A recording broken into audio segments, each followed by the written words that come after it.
Hello guys, welcome back. Today I'll show you how to perform sticks and triggers calibration on the GameSir T7.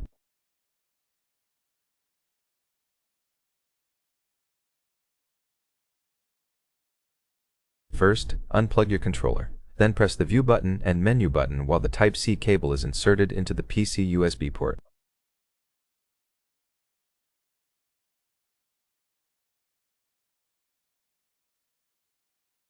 The Xbox button will blink slowly white.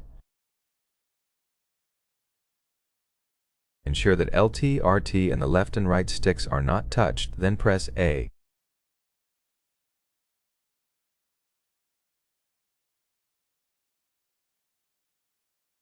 The Xbox button will go out. Now press LT and RT to their maximum travel. Try to run undersadders and text at their maximum angles 3 times. Then press A. The Xbox button becomes solid white to indicate the calibration is over.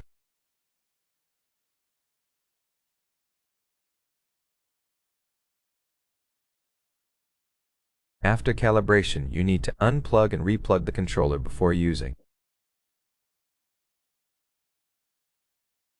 If you found this video helpful, please leave a like, comment, and subscribe.